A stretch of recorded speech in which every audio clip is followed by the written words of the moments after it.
In the previous videos, we talked about system integration and energy hubs, mostly in abstract terms. But what does that actually look like in real life? Today, we'll take a walk around the Green Village and show you the key building blocks of a residential energy hub. This video shows how the idea of an energy hub can work in practice. We'll walk you through real components here at the Green Village and explain what each one does, how they interact with others, and why coordination between them is essential. Before we talk about solar panels or batteries or any other component, let's start with the other end, demand. Every day we use energy for lighting, cooking, charging our cars and heating our homes. And all of that energy has to come from somewhere and at exactly the right moment. So let's start with one way to generate electricity, which is solar panels. They produce electricity locally and often have a very predictable peak, especially around midday. And this technology gets adopted quite a lot because nowadays approximately 1/3 of the Dutch households has solar panels on their roof. Some energy hubs may also include wind turbines. These could be large, but smaller ones also exist like the one you see over there. Wind is less predictable than solar, but it often also complements it. This is because windy moments don't always coincide with sunny ones, which is great because that means that you always have some form of renewable generation. The main benefit of having these renewable sources is that they produce electricity locally, but this is not always at the moment when it's needed. And that's where storage comes in. Battery energy storage systems, or BESS, store electricity for short periods, usually from minutes to hours. And their role is to bridge the timing gap between the generation and the consumption, and to reduce the stress on the local electricity network. Electric vehicles like the ones in the back can play a similar role. When connected, an EV battery can act as temporary storage, and in some cases even feed electricity back into the energy system. Battery energy storage systems can also act as a buffer during grid disturbances or outages. In the FlexiNet project, researchers studied new battery cells that hold more energy, how batteries degrade and lose performance over time, and how new second life batteries can be safely controlled and connected using battery management systems and converters. These aspects are essential to make storage reliable, effective in real energy systems.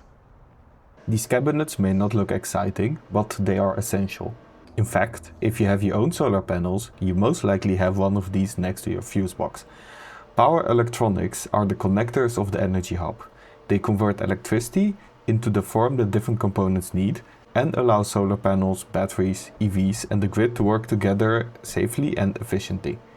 In FlexiNet, they did something even smarter.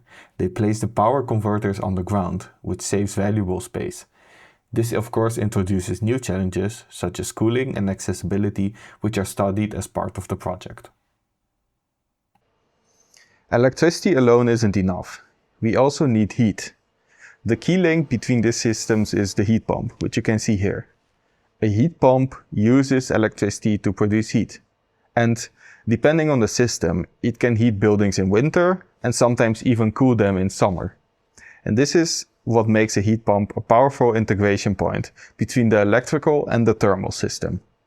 And it's a key technology if we want to fully move away from fossil-based gas towards clean, electricity-based heating. Once the heat is produced, it still has to get to the places where we use it. That's what a local heat network does. It uses pipes, like the ones you see all around me, to carry warm water to the buildings or neighborhoods, to the radiators, floor heatings and hot water taps for cooking and showering. Think of it like the electricity network we saw earlier. Whereas the electricity grid moves electrical energy through cables, the heat network moves thermal energy through water in pipes. And in system integration, the trick is that these two networks start working together. Just like electricity, heat can be stored. Thermal storage systems store excess heat for later use. For example, when it's warm outside and no heating is required. Then, when the night comes, we can use the stored heat to heat our homes, cook, and take a shower. They work much like batteries, but for heat instead of electricity. And because the heat pump links the electric and heating networks, we can also use extra solar electricity to run the heat pump and create and store heat for later. For example, for hot water in the evening. Some hubs also use a system called PVT, or photovoltaic thermal. And these panels do two things at once. The front works as a normal solar panel and generates electricity, while the back acts as a heat exchanger, essentially serving as the outdoor unit of the heat pump. A fluid is circulated through that back layer. The heat pump continuously extracts heat from this fluid, cooling it down. And then, as the cooled fluid passes over the panel, it picks up heat from the surrounding air and returns warmer to the heat pump. And so the cycle continues. And because the PVT panel has a much larger surface area than the fan of a conventional air source heat pump, it can draw heat from a larger volume of air. This makes the heat pump run more efficiently and means it also needs less electricity to heat your home. And as a bonus, keeping the fluid cool also keeps the solar panel itself cool, which improves its electrical output, since solar panels actually perform better when they don't overheat. It's a compact, passive system and a nice example of how different parts of an energy hub can support each other. At the Green Village, researchers also explore alternative heat sources, such as ground and surface water, which can feed heat pumps efficiently. So far, we've seen mostly short-term storage. But what about storing energy for weeks or even seasons? You could say this is one of the million-dollar questions of the energy transition. And that's where hydrogen can come in. A hydrogen system usually consists of three components: an electrolyzer, a fuel cell, and a storage tank. The electrolyzer uses electricity to split water into hydrogen and oxygen. You can then take that hydrogen and store it in pressurized tanks. This is because hydrogen is a gas under normal conditions. So it can be compressed by a compressor and stored in tanks at even higher pressures, or even in a large underground storage. And what this allows us is to store very large amounts of energy in a relatively compact way, making hydrogen suitable for long-term or seasonal storage. When energy is needed again, a fuel cell can convert the hydrogen back into electricity. But a hydrogen system also comes with a limitation. The full round-trip efficiency, so from hydrogen to electricity and back, is much lower than batteries, often in the range of roughly 30 to 50%. And that means hydrogen isn't a perfect solution.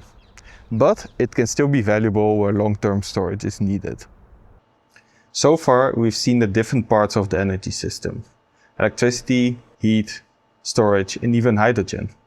But the real question is, how do all these systems actually work together? That's where the energy management system, or EMS for short, comes in. You can think of it as the brain of the conductor of the energy hub. It continuously monitors what is happening across the system, how much energy is being produced, how much energy is stored, how much is converted or used. And based on that, it makes decisions in real time, while also taking into account technical limits, user preferences, and the condition of the system. It doesn't just do that for electricity alone. The EMS works across the different parts of the hub, linking electricity, heat, storage, and even hydrogen. For example, it can decide whether solar electricity should be used directly, stored in a battery, converted into heat using a heat pump, or used to produce hydrogen for longer-term storage.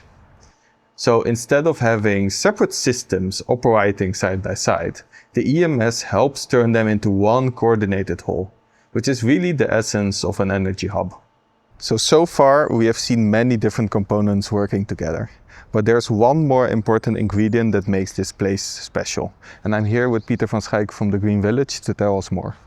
Yeah, we are here at the Green Village. The Green Village is a field lab at the TU Delft campus. It has a focus on the built environment.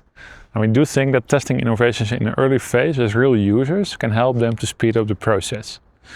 The Green Village provides you like a relation-low environment where you can bring in your innovations at a very early phase.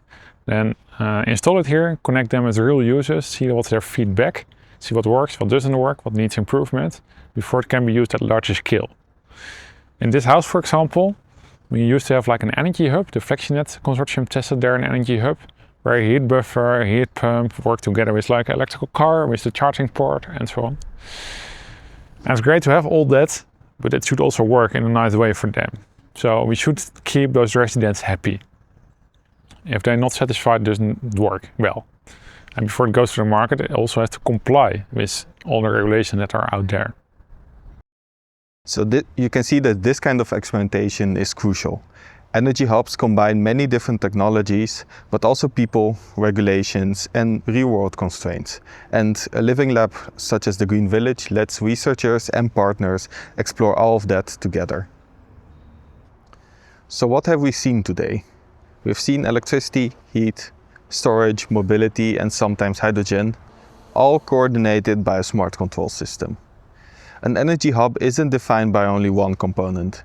It's defined by how all these different components work together, which is the very essence of system integration.